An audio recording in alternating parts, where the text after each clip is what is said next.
फिर भी चेहरे पर हंसी का मुखौटा पहनकर रोली से इस तरह बात कर रही जैसे कुछ हुआ ही नहीं।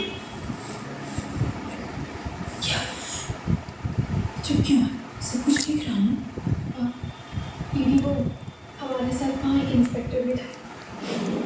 वो भी राजकुमारी की उस हवेली में उसके बारे में कुछ पता करने आया था।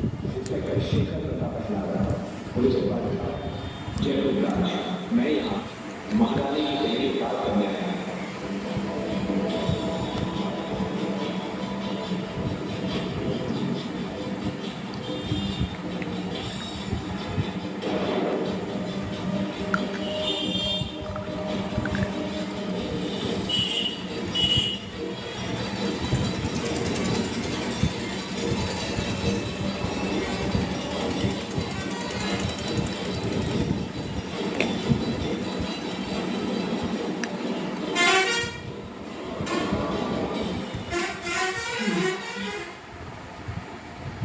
आपका बहुत बहुत धन्यवाद। आपने मेरी रोली और सिद्धार्थ को सही सलामत घर वापस भेज दिया और हमारे मकसद में हमें कामयाबी दिलाने के लिए हम आपके बहुत आभारी हैं। जय माता दी। हमारा असली मकसद तो अब पूरा होगा माता जी।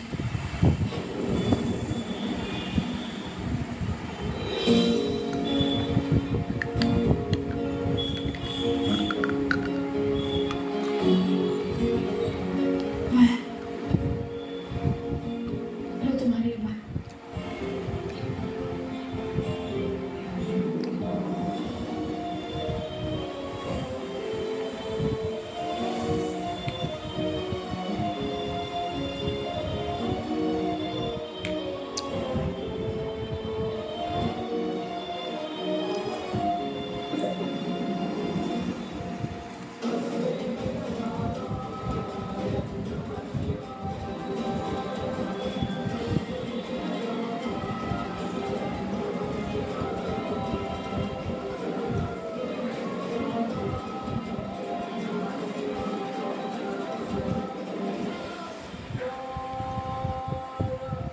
Thank you Roli, thank you so much. दीदी मैं अपनी बड़ी कमरे में ले जाती हूँ।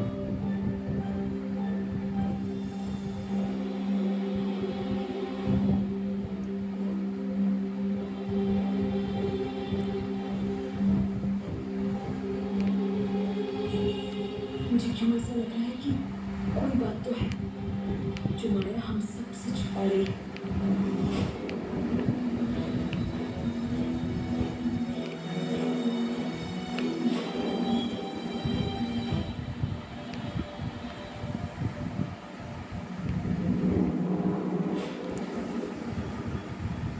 क्या इतनी परेशान क्यों? नहीं,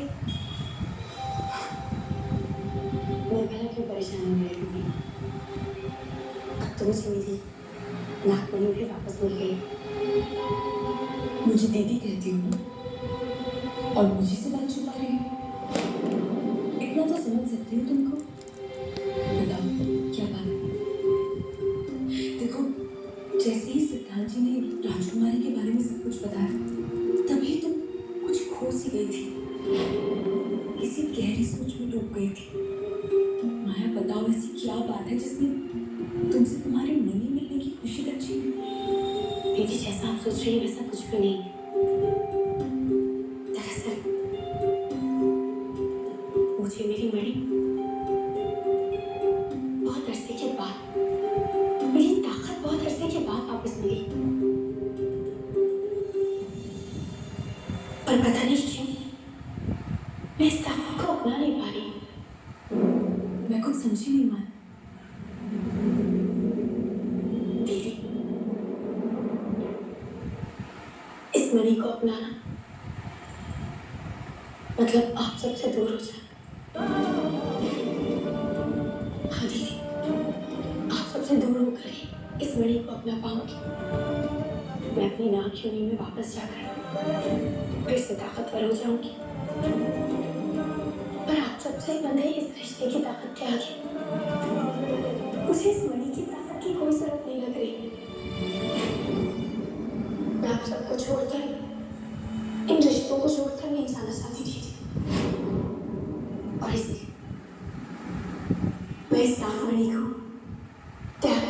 थैंक यू।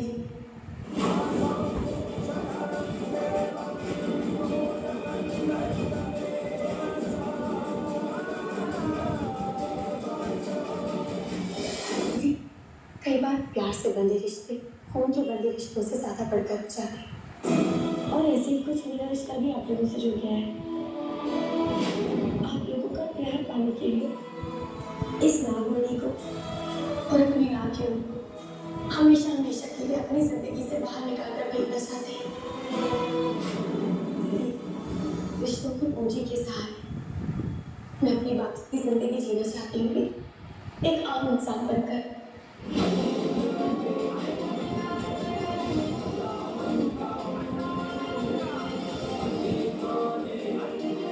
माया, कोई रिश्ता ना होते हुए भी हम सब तुम्हारे साथ जुड़ चुके हैं। तुम हमारे लिए एक नागिन नहीं है, एक आम इंसान हो, हमारे परिवार की एक सदस्य हो। लेकिन माया, इतना बड़ा फैसला लेने से पहले मैं चाहती हूँ कि तुम अच्छी तरह से सोच लो।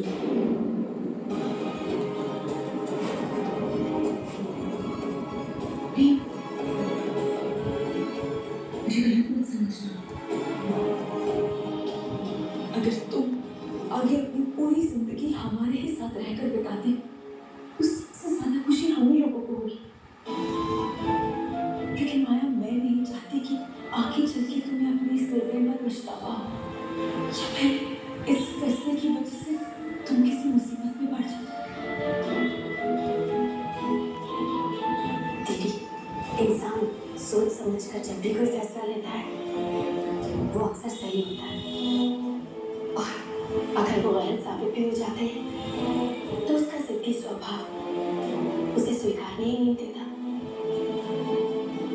अब देखिए ना, आपने भी तो प्रेम जी को ना माफ करने का फैसला लिया है।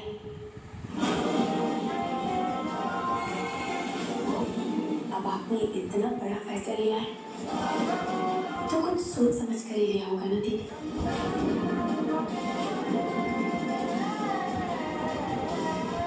मैं आप लोगों के बीच में कुछ बोलना नहीं चाहती, क्योंकि ना मैं प्रेम जी के हक में कुछ बोलना चाहती और ना आपके खिलाफ। वैसे मैंने भी अपनी मुनि को त्यागने का फैसला बहुत सोच समझ कर लिया है थी।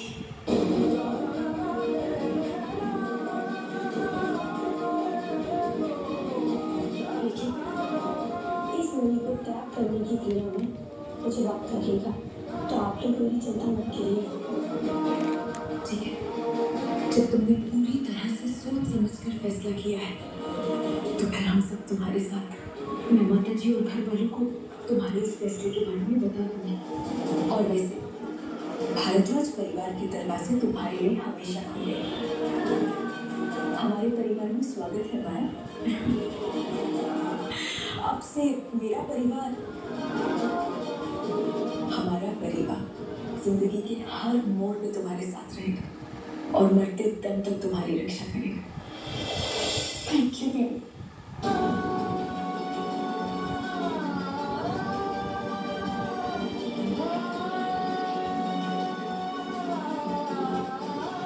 चलती ध्यान रखना।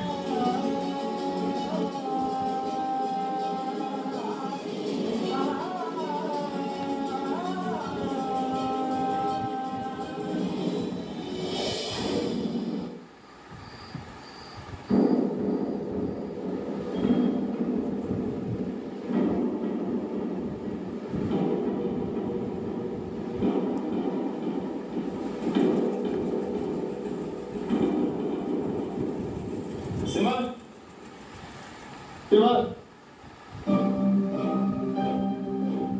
क्या बात बताइए?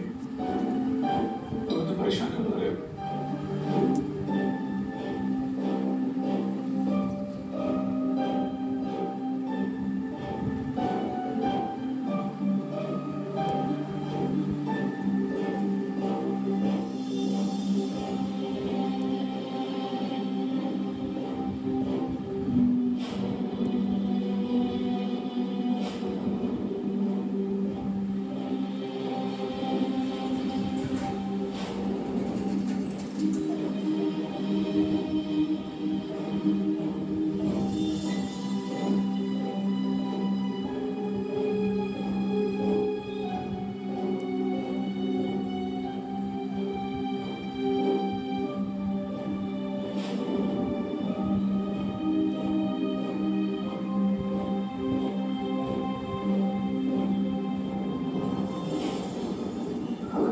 पूरे दिल से कुछ चाहे तो उसकी वो इच्छा पूरी हो ही जाती है। आज से 6 महीने पहले मैंने कोर्ट में सबके सामने आपसे तलाक मांगा था। कोर्ट ने हमें 6 महीने साथ में रखा, हमारे रिश्ते को एक नया मौका दिया था। लेकिन उन 6 महीनों में मैंने अपनी जिंदगी की सबसे बड़ी भूल कर दी।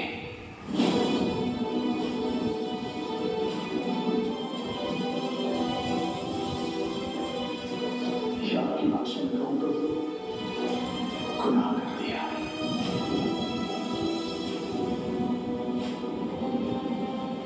अपने परिवार की खुशियां लौटाने के लिए मैंने राजवीर के साथ एक खेल खेला था।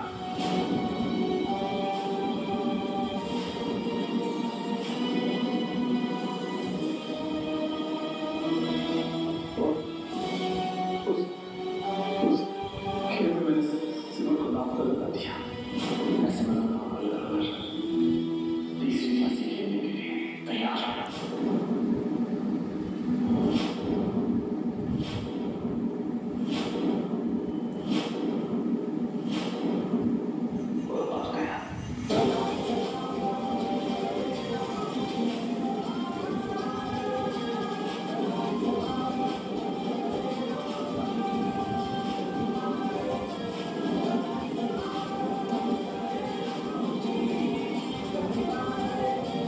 अपने परिवार की कोई खुशियां वापस लेने चला था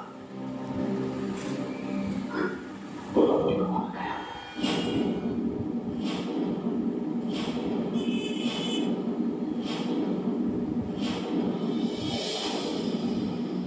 अब आपको नजर झुकाने की जरूरत नहीं है सिवा, क्योंकि अभी कोर्ट से एक कंफर्मेशन नोटिस आया है।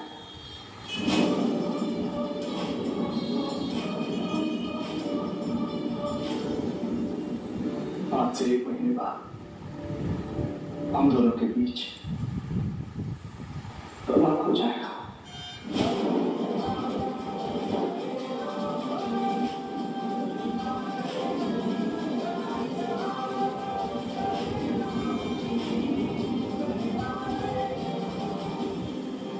आपके जाने के बाद मैंने बहुत सोचा। आपने मुझसे जो कुछ भी कहा उन सारी बातों से मैं सहमत। अच्छा ही है, जस्ट उखड़े पेड़ की दोबारा उन्हें उम्मीद की जाए तब वो बेवकूफी ही है। और हमारा रिश्ता भी उस जड़ से उखड़े पेड़ की तरह जिसमें अब कुछ बचा ही और जिस रिश्ते में कुछ बचा ना हो सका उसका खत्म हो जाना ही बेहतर है।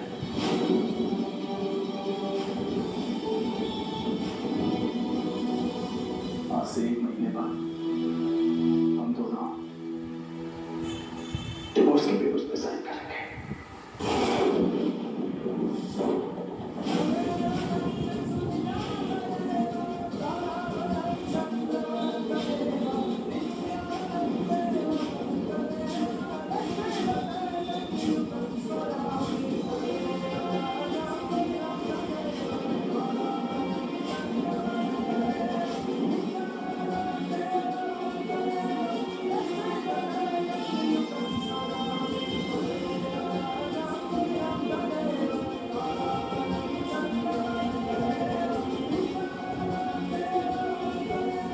आप सब लोग इतने हैरान क्यों?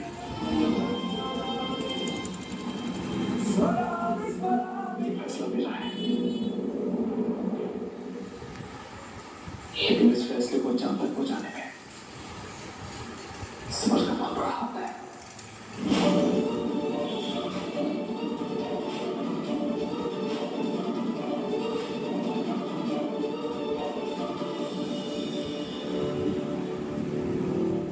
मैं मानता हूं कि हर इंसान की बर्दाश्त करने की हद होती है और मेरा बर्दाश्त शायद सिमर के बर्दाश्त करने की हद से बाहर था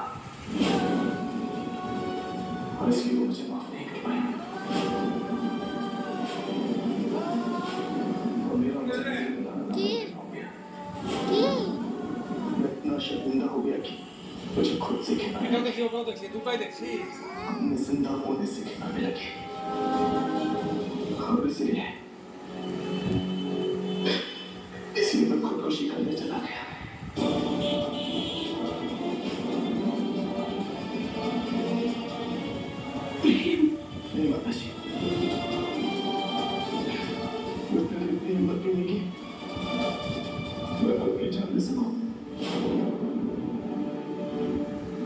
शायद मेरे लिए आसान सजा हो जाती। मुझ जैसे इंसान के लिए तो सजा ये होनी चाहिए कि मैं इस जिंदगी को बर्दाश्त कर सकूं।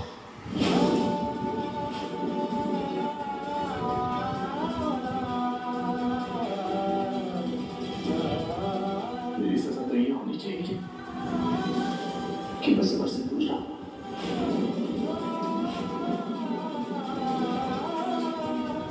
इसलिए इस रिश्ते को एक बोझ की तरह निभाने से अच्छा ये है कि हम दोनों अलग हो जाए।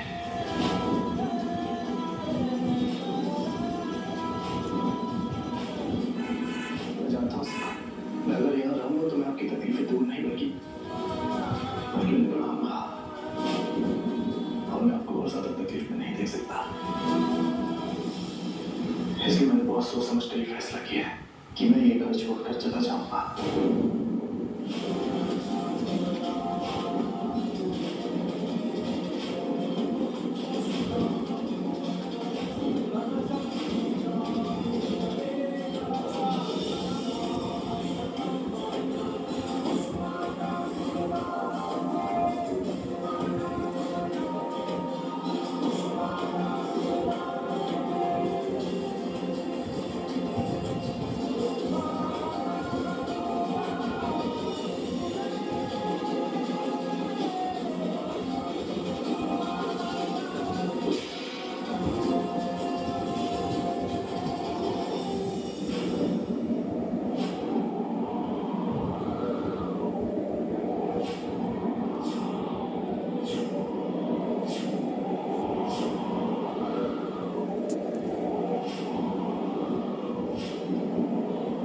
छोड़कर जाएगा। गुनाह नहीं, पाप किया है तूने। मुझे क्या लगता है ये सब कुछ करके घर छोड़ के तुम यहाँ कर चुके हैं और अब उसे सुधारने की कोशिश में उससे भी बड़ा गुनाह करने जा रहे हैं। प्रेम जी, जब एक बेटा घर छोड़कर जाता है ना तो उसके साथ घर की खुशियां, आकांक्षाएं सब चल जाती हैं।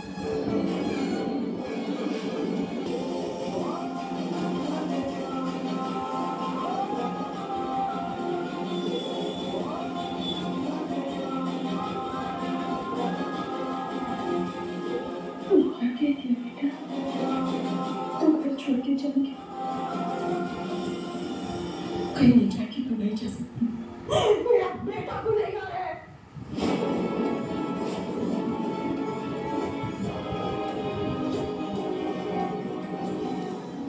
हाँ, होने के नाते विनती करती हूँ तुमसे,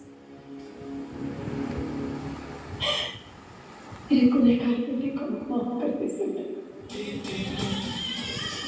सिर्फ माफ कर दे।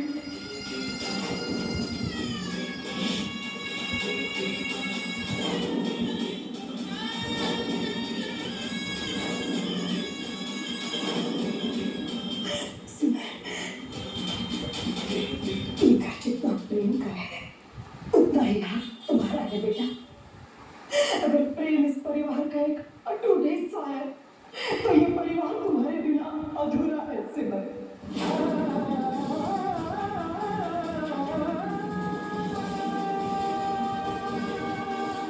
मैं जानती हूँ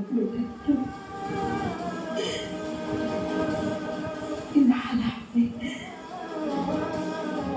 प्रेम के साथ पति पत्नी का रिश्ता निभाना तुम्हारे लिए बहुत मुश्किल, लेकिन बेटा